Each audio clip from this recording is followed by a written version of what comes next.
Welcome back to my series on chess opening theory. In this video, I'm going to be taking a look at the Tarrasch variation of the French defense.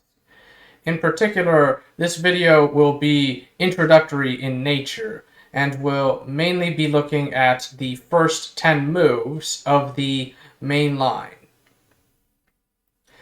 So, the French defense is when white plays e4, black plays e6, white plays d4, black plays d5, and the Tarrasch variation is when white now plays the move knight to d2. Why is it called the Tarrasch variation? Because it belongs in the garbage. More seriously, the Tarrasch is one of the best variations that white can play against the French. Generally speaking, when super grandmasters these days are playing against the French, if they're not playing knight c3 on move 3, they're usually playing the Tarrasch.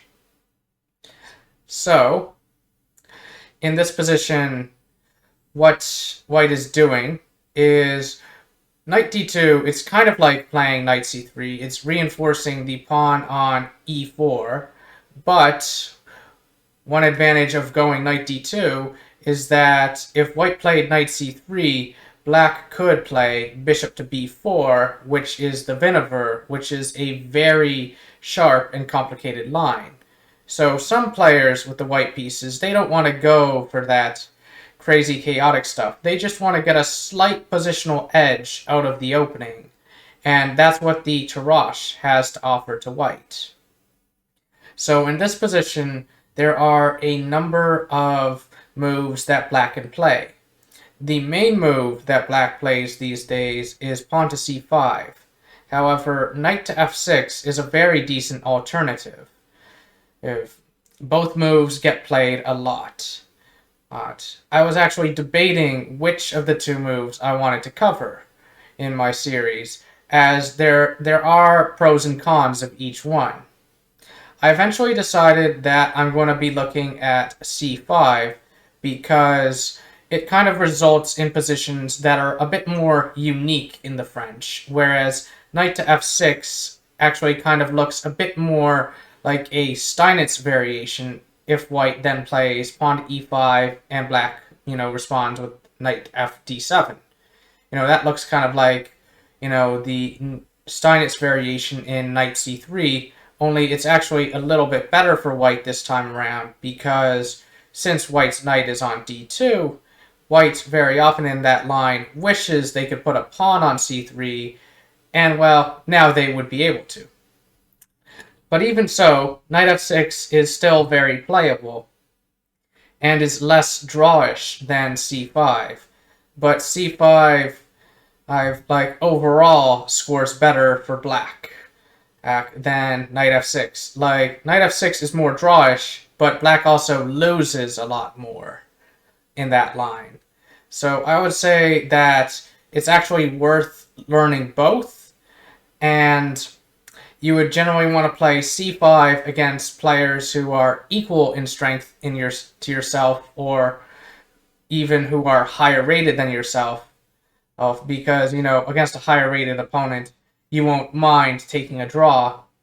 And learn knight f6 for when you're facing lower rated opponents, because in that situation, the games are much more decisive, and generally speaking, if you are, in fact, more skilled than your opponent, then you should be able to win those games.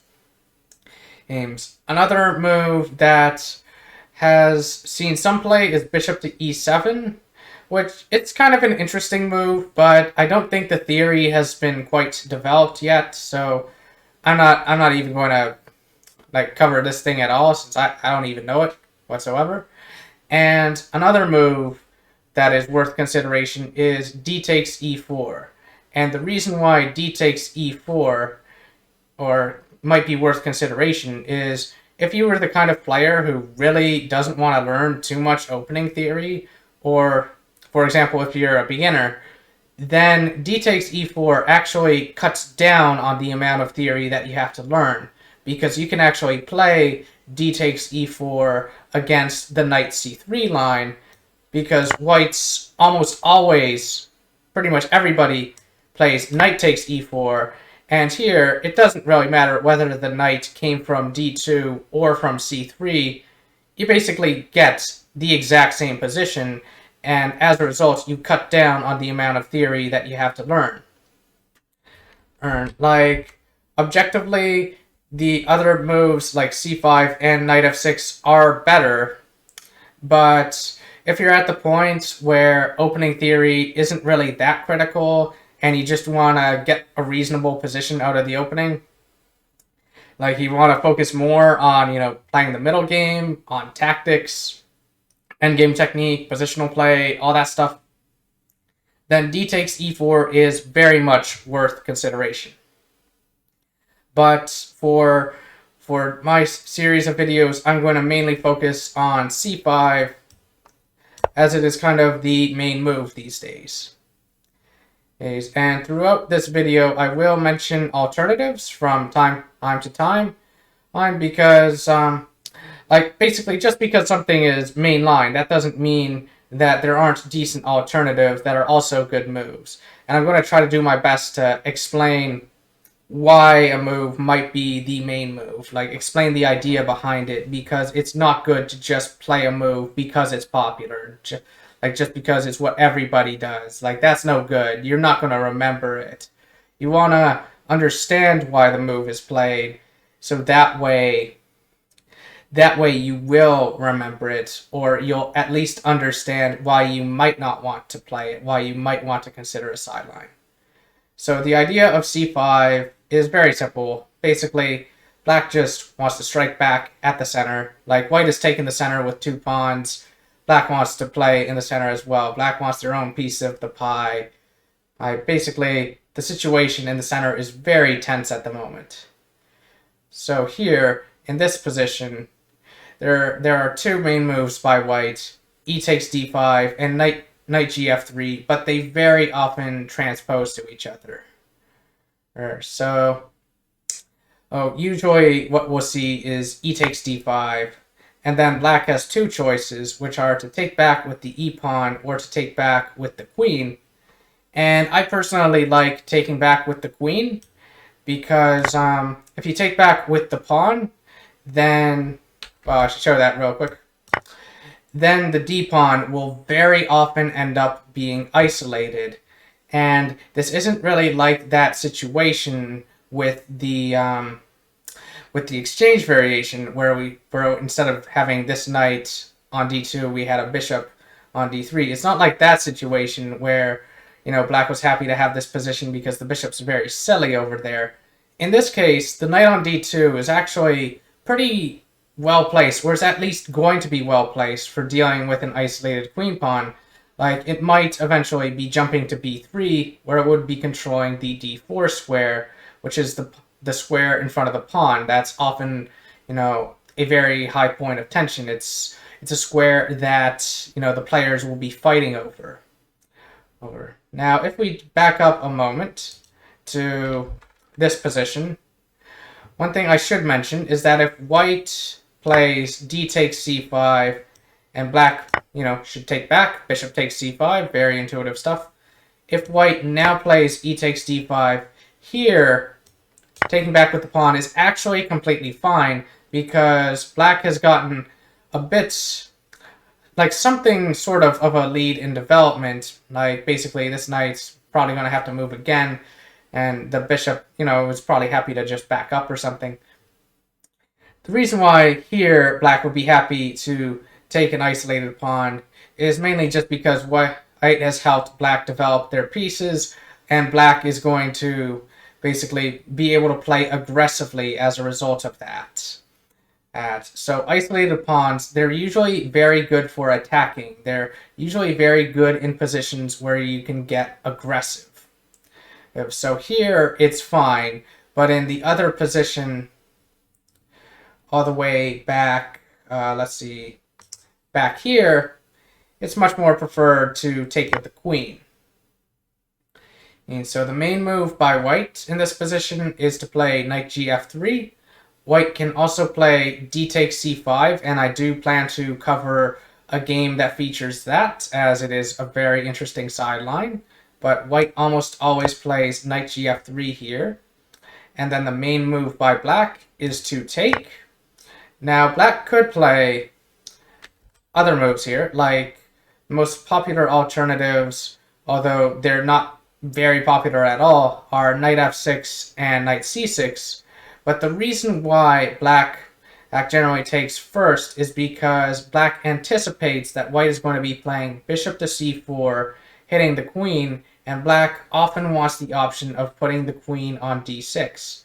Like, knight f6 is actually a perfectly reasonable move, but it will often transpose. Like, you can play like this. There just aren't that many games that feature this line. I should probably just turn on the engine evaluation here, just show what it looks like. Black can just play queen d8 here, and that's a reasonable move, even in the other line where you play c takes d4 first. Like, that's a reasonable square to put the queen. But black can also even just play queen d6 here, and this position's okay. It's a bit weird. It might be something that your opponent doesn't know, but there aren't a whole lot of games to study that feature this. But this is honestly a very interesting position in my opinion.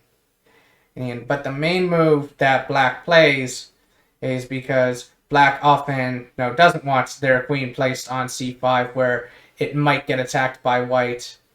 The main move that black often plays back in this position is the move c takes d4, because that way when white plays the move bishop to c4, black can retreat the queen back to d6 and not have to worry about taking over here and forcing the queen to c5, that kind of stuff. Even though that position actually is fine, it's okay. So I've looked at a number of games, and all three of these moves, like queen d6, queen d7, and queen d8, they're all fine, but queen d6 is by far the most popular. Queen d7 is actually very interesting in my opinion, just because of one idea that I've seen before, which is where black might play pawn to b5, fianchetto with a bishop, develop this knight, and castle queenside. Like, that can be a very effective surprise weapon. Like, it still seems a bit untested, but it looks like a lot of fun. It's something you might enjoy playing in blitz. It's queen d8 has also been played. I'm not too familiar with that, but the main move back in this position is for black to play queen to d6. Next, so here in this position, white usually castles, like most of the time, vast majority of the time, white castles kingside.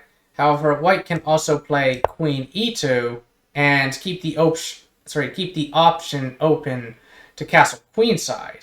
That's an interesting idea, and I do plan to, cover a game that features that. But in the main line, white generally castles kingside, and then black plays knight to f6, and the reason why black often does that is just sometimes this knight can jump to e4 and get very annoying. For example, if black play knight to c6, then white's king is castled. White is less concerned of maybe the queen, giving checks, like giving annoying checks or stuff like that. So this knight can come, forward like this and, harass the queen. Like, white needed to castle first because otherwise there could be annoying things with, queen b4 check hitting the king and the bishop.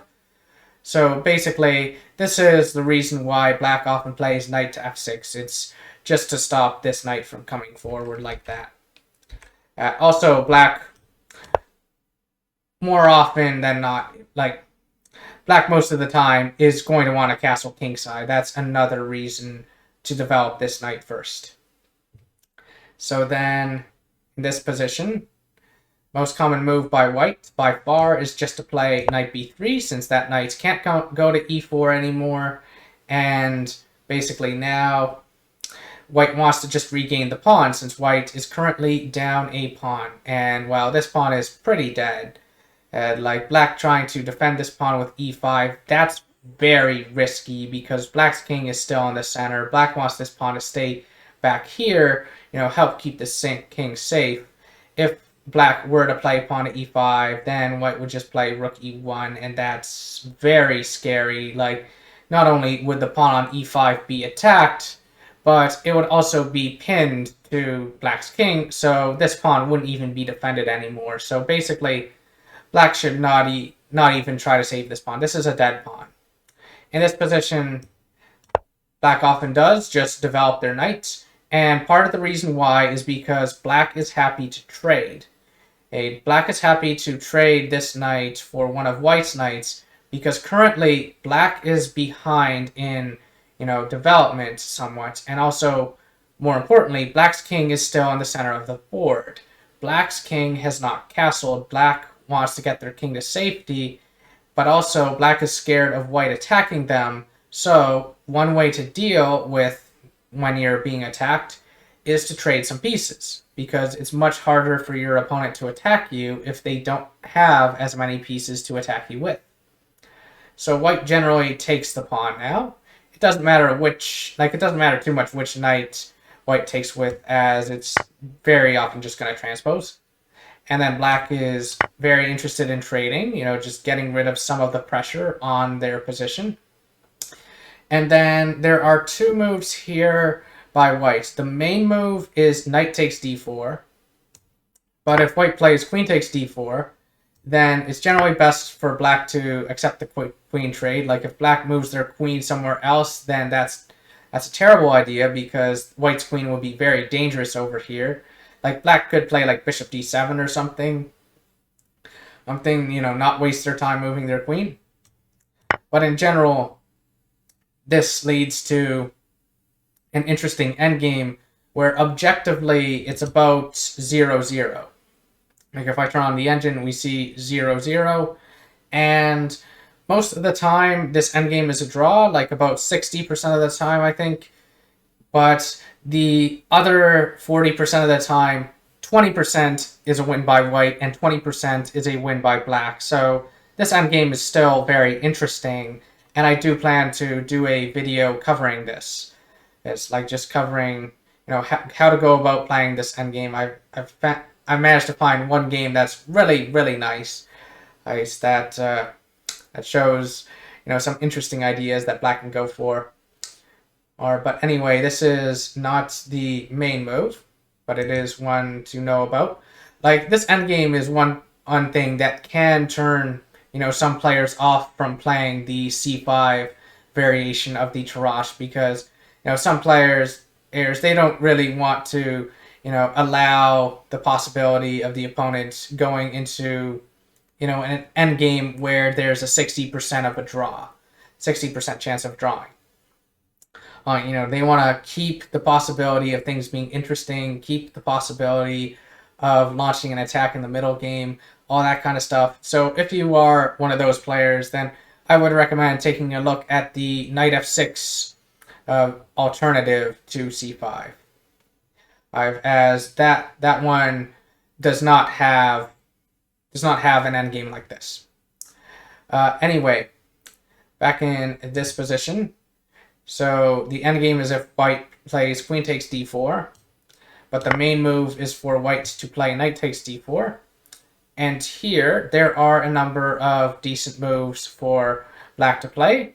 The main move that black plays is the move pawn to a6, just dealing with the b5 weakness, as white might try putting something there, like maybe the bishop, maybe the knight, stuff like that. Bishop e7 and bishop d7, those moves have also been played, but they're not as popular. And I'm mainly going to be sticking to the most popular stuff, kind of the mainline theory. So that would be the move pawn to a6. And basically, if you've made it this far, if you understand all of these moves, then you're already doing very well. Like, this is just a great place to start. And there are many, many possibilities that can come out of this position. The most popular move is rook e1. The second most popular is bishop b3. And the third very distant from the first most popular move. Third is pawn to b3, third is pawn to c3, fourth is pawn to b3, etc. But for this game, we're going to just be looking at a game featuring pawn to b3. And for this game, with the white pieces, we have Grandmaster Sergei Movsenian. And he is a Grandmaster from, let's see. So he currently plays for Armenia, but in the past he played for the Czech Republic and later Slovakia. And he has had a decent amount of success in a number of international tournaments. And he was also a member of the gold medal winning team in the World Team Chess Championship. Hopefully I'm remembering the name of that right. But basically he was part of the Armenian team in that event. And they won gold. And with the black pieces, we have one of my favorite players. Here's including when it comes to the French defense. In fact, I would say especially when it comes to the French, as he just makes it so interesting whenever he plays it. We have Grandmaster Alexei Shirov, and I've featured him, in this series before. He is a Grandmaster from Latvia. In fact, he's from Riga, Latvia, which is the same place that Mikhail Tal is from. So Grandmaster Shirov is very often seen as sort of a spiritual successor to Mikhail Tal, as he has a very, very fun attacking style. Although I would say he's quite a bit less dubious than Tal. Like Shirov's attacks, they tend to be correct. Like they tend to be stuff where you put it into an engine afterwards, and the engine's like, yeah, I mostly agree with all this. This is all fantastic. And he was a former number 2 in the world. He earned the right to challenge Garry Kasparov for his world championship title. And he's just a very fun player. I really recommend studying his games. Like, if you're struggling with the French defense and you're wondering what should I do, like, my go-to place is always look at what Shirov would do in a given position. So anyway, this particular game was played at the European Club Cup in 2010. And more information about the players and the event can be found in the video description. So now back to the game. So white has now played the move pawn to b3, probably looking to just fianchetto their bishop on b2, continue their development, complete development, maybe get their queen out, maybe connect the rooks, standard stuff. That's all very, very fun stuff, but also very boring. Shirov just plays pawn to e5 and attacks white's knight and is like, move that stupid knight, get it out of here. Wait, what? That's really aggressive. That's... Okay. Well, white plays knight to f3, getting their knight out of the way. Now, it's a good question. Why didn't white play what is actually the objectively best move? Why didn't white play rook e1? And the answer might have been that maybe white didn't like the possibility, like the position that would come after bishop to e7, knight to f3. Like, note that the knight has, like, no real other good squares to go to except maybe e2, but knight to f3, and then black could here play queen takes d1, rook takes d1. Maybe white didn't like this because basically rook to e1 might have been a waste of time. But like basically white played rook e1 and then rook takes d1. But this is objectively best because white kind of keeps their edge, they keeps their lead in, development, in activity, all that stuff. And white is, putting pressure on black to, figure their stuff out. Like, what is black going to do about this pawn that's being attacked? Stuff like that. But maybe this is why white did not play rook e1. So instead, white played knight to f3, which is, the second best move. There aren't a whole lot of good choices. And, well, in this position, black just said, okay, move that bishop away. Get that bishop out of here. You know, that's a pretty creative way of playing. I really like this. You know, just making white very uncomfortable. Like white spent all this time, you know, putting their pieces on great squares, you know, getting everything nice and coordinated, and black's just like, no, stop. None of that. White plays bishop to e2, and black's like, you know, I'm not done. Move that knight again. It's like, what? What is going on? So here in this position, white played knight d4. What's very interesting is that according to the engine, the best move for white is to actually trade queens, even though this helps black develop, and that's very unintuitive. It's very unintuitive that the best move is help black develop their bishop. I don't even fully understand why this is best. Maybe the engine is just scared of Shirov. There's always that possibility. But anyway, that's not what happened in the game. Instead, white played the move knight to d4. Just moving their knight, putting their knight into the center. Makes some sense. Like, generally your pieces are strongest when they are in the center. Like, on g5, it wouldn't really make a lot of sense to go there. Like, black would just kick the knight again. Be like, no, get that knight out of here. You know, all that kind of stuff. Anyway, hey, after knight to d4, black's like, okay, I'm done bullying your pieces. I'm just going to play bishop e7 and castle. White developed their bishop, black castles. And here, in this position, it's actually really funny. The best move, according to white, is to play pawn to c4. And this is just so unintuitive. Like, I should turn on the engine for this. Like, notice that the evaluation stays about the same as to what it was before. It's so unintuitive as to what the idea behind this move is. Oh, 1 second, my headphones are kind of dying. Actually, no, it doesn't matter if my headphones are dying. Never mind. It's actually really unintuitive why this is the best move. And what's even funnier is that if black takes, white shouldn't even take back with the bishop. White's best move is rook to c1, which is quite crazy. Easy, it looks pretty crazy what's going on. Basically, white is playing for activity and is trying to grab the two bishops. So this is actually kind of a pawn sacrifice, because basically the reason why, like, I'll turn off the evaluation for a second. The reason why white should not take with the bishop is because knight g4 is deadly. This is, like, that bishop needs to stay on e2 for now. Knight g4 is just a very nasty, disgusting move. And there's really only one nice way to stop this threat. Like, this pawn on e4 is just doing a great job of stopping this knight from coming to f3, where it would defend the pawn. There's only one nice way to stop this threat, and that's to play f4, which would allow this fork. Knight forking queen and rook. If instead white tries pawn to g3, this doesn't really work, because black can just play queen to h6 and still have this threat. h3 doesn't work, queen just takes it, and if h4, black just gobbles it up. Yum, yum, yum.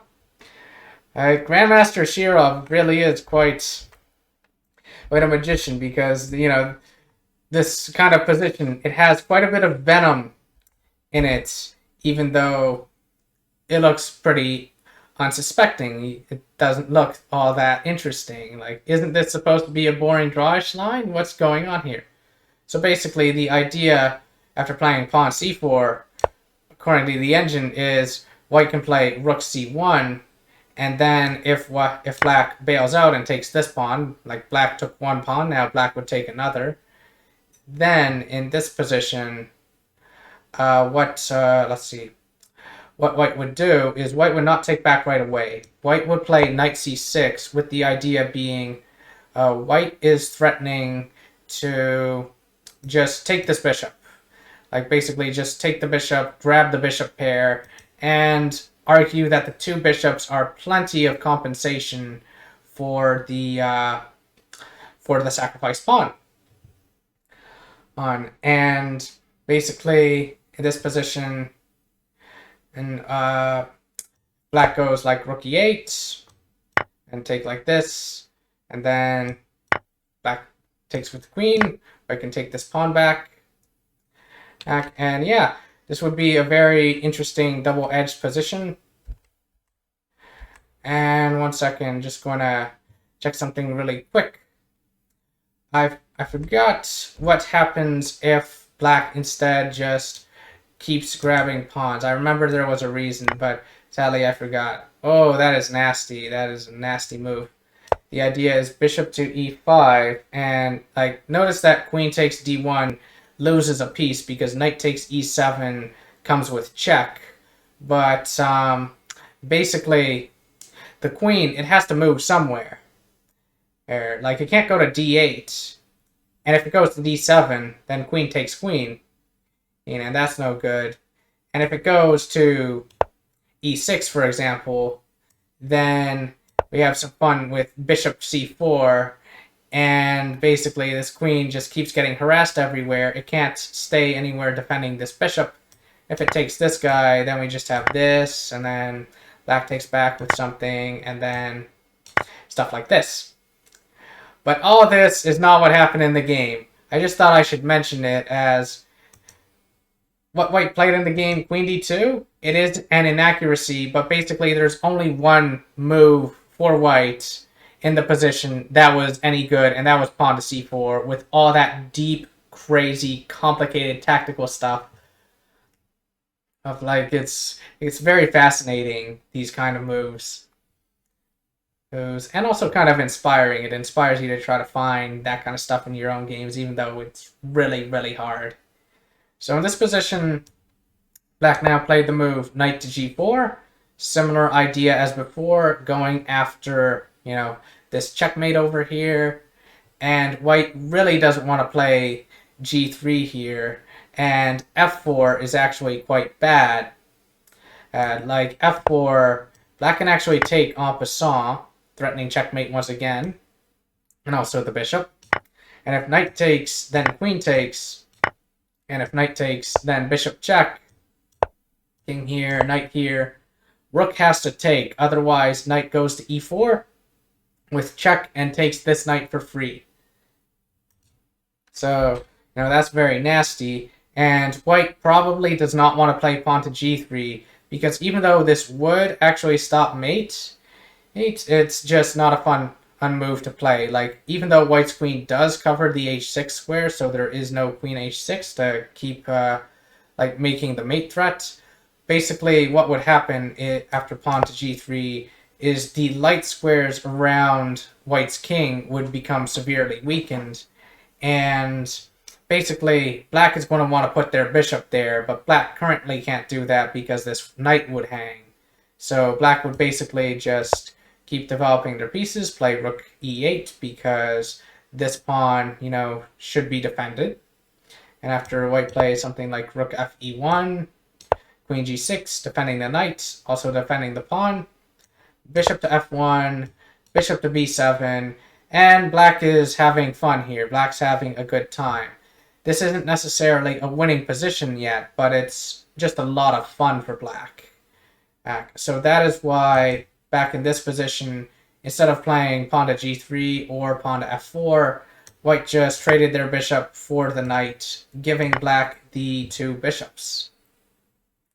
So white now played queen to e3, attacking this pawn, and black was like, I'm not done attacking, and my pawn wants a friend. So black played pawn to f5, getting ready to get aggressive. White played pawn to f3, trying to deal with this very annoying pawn on e4, but in the process also weakening their king, as now this diagonal is opening up. Like, that is one thing you've always got to keep in mind whenever you push your f-pawn like this, like black did. Like, basically, that diagonal can be very deadly if you're not careful. Anyway, black took the pawn. White took back with the knight because white didn't want to weaken their king with gf3. And here in this position, black made what is probably their only inaccuracy in the entire game, and that was just to move pawn to f4 Like, the move that black should have played is just rook a e8, just bringing their one inactive piece into the attack, putting some additional pressure onto white, all that good stuff. But black played pawn to f4, and here, if you want, you can pause the video and try to figure out what is white's best move. It's just a very simple idea. What is the best move that white could play to take a good amount of pressure off of their position? I will reveal the move in 3, 2, 1. So in this position, the best move for white to play is queen to d4, with a very simple idea. When you're being attacked, just trade some pieces. Pieces, like when there's a lot of pressure being put on you, if it's very hard for your opponent to attack you if they don't have pieces to attack you with. And the queen, in particular, is a very valuable attacker. So basically, this move threatens checkmate, and it also, threatens to trade queens. Now, black could move their queen and defend this pawn on and prevent prevent the queen trade as well. But there are only 2 squares where black could really do that, and they're both not very good. Like, queen g6 looks okay until you realize there's knight e5, which at the very least would allow white to trade their knight for this bishop. And also, yeah, that's just the main reason. Also, this pawn might potentially fall as well. Oh, and queen to h6. Well, this isn't really that great of a square for the queen when you don't have a piece that can really attack the h2 square anymore. Like, this pawn's actually kind of in the way now. It's not good for attacking the pawn on h2. The queen is just kind of out of play on h6. So queen d4 would still have been an excellent move here because it would have basically, pacified black's queen a bit. Just taken it out of the game, taken a good amount of pressure off of white. But that's not what happened in the game. Instead, in this position, white played the move queen to f2, and black developed their rook to c8, where it does attack the c2 pawn, perhaps tying up the queen to that pawn. That's reasonable stuff. White played king h1, and here black is actually okay with a queen trade. Okay, like, black's fine with it. It's because black's pieces are just more active. They're more in the game. Like, black has developed all of their pieces, whereas the rook on a1 is very silly, and the rook on f1 isn't really doing a whole lot at the moment, and the knight is also a bit passive as well. But white, for whatever reason, did not want queen trade, and in fact took one of their pieces away from where it was defending their king. So white played the move knight d4, which is not a great move. I don't like this move for multiple reasons. One is, trading queens would, stop some of this attacking pressure. But not only that, but when you're defending, a knight on f3 is a very good resource. It controls a lot of important squares. So moving the knight here, where it's not really doing anything and is actually even blocking white's dark square bishop, this move is very silly in my opinion. Like, white is playing as bad as I do. Anyway. Okay, maybe I wouldn't go as far as saying that, but anyway. Queen h5. And in this position, white played the move queen d2. According to the engine, best move for white is to actually just put their knight back on f3. I think that's really funny. But, it makes sense. Knight on f3 is just a very good defensive resource. But white seems to be underestimating black's attack. White's just like, ooh, I'll move my queen again and I'll attack this pawn on f4. Or, like, isn't this a great idea? And black's like, interesting. You keep taking your pieces away from your king. Maybe I can make use of that somehow.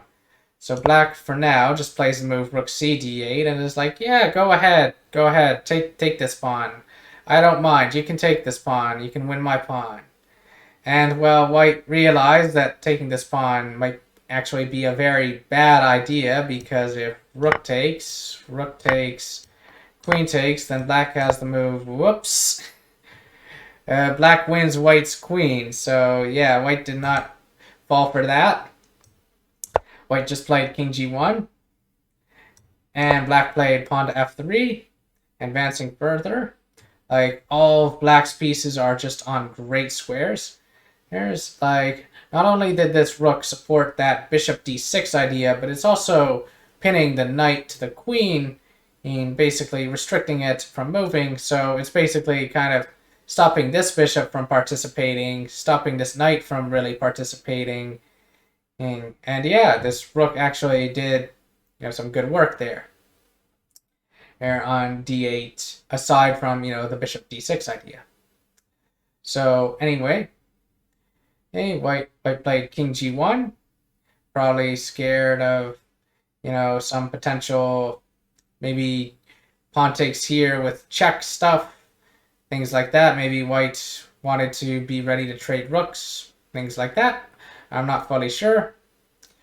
But in this position... Oh, my mistake.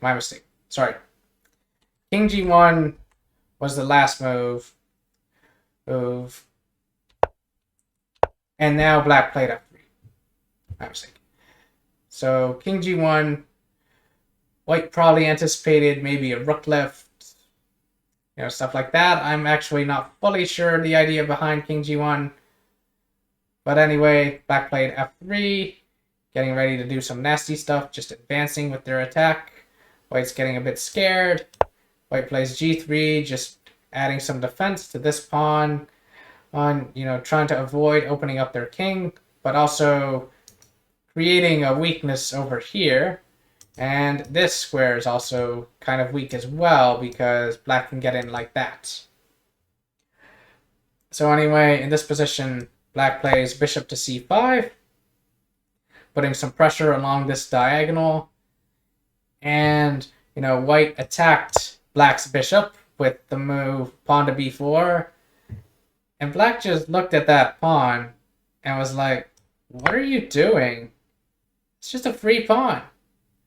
So if you want, you can now pause the video and basically try to figure out what would happen in this position if white were to take the bishop. Like, what would black play here? Why didn't white take the bishop? Why did white play a different move? I will reveal the answer in 3, 2, 1. So the reason why white cannot take the bishop is black would play pawn to f2 with check. And if white goes king to h1, for example, and we would have bishop check here, knight takes, whoops, we mate. So, a more challenging line. Right? Like, another idea, of course, is, like, obviously, king g2, there's some further nastiness with, like, even bishop h3 check looks very good. Just grabbing some material that way, that kind of stuff, even though that's probably not optimal.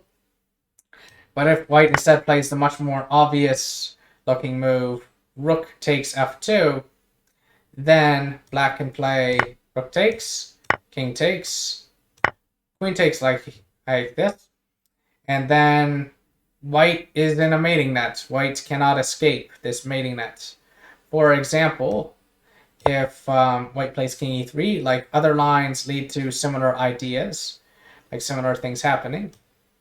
Black has queen takes g3 check, and if king d2, for example, just queen f2 check, this queen chases the king around everywhere. If the king comes here, then this is mate, this is checkmate. And if the king goes to c1, then black needs to be, just a little bit patient here with, getting this checkmate to work. Give a check like this, and then check here. Notice that the rook pins the knight to the king. And if king c3, again, there is queen e3 mate. And if king c1, then we have queen d1 mate. The queen gets to d1, supported by the bishop. This would be mate.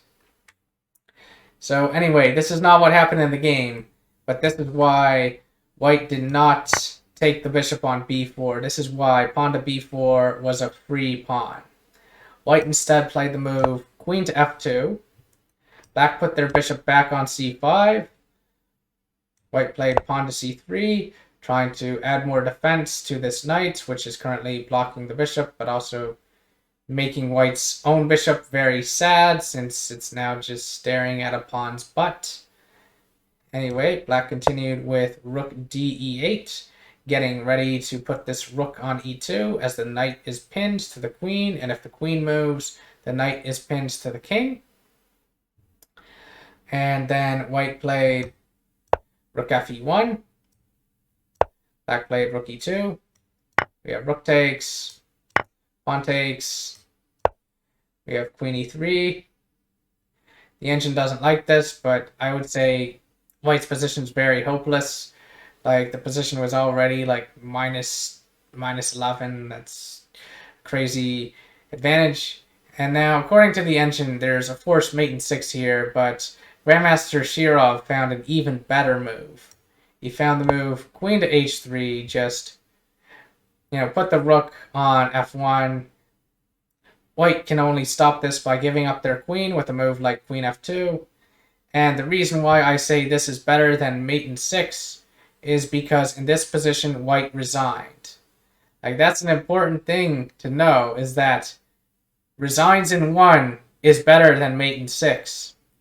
Like, if you can play a move that just ends the game immediately, like crushes your opponent's hopes and dreams, crushes any chances of them getting back in the game, any chances at counterplay, then that is better than some convoluted, complicated sequence of moves that results in checkmate, where if you make the slightest inaccuracy in your calculation, you lose the game. Like, it's better to just, resigns in 1 is better than mate in 6.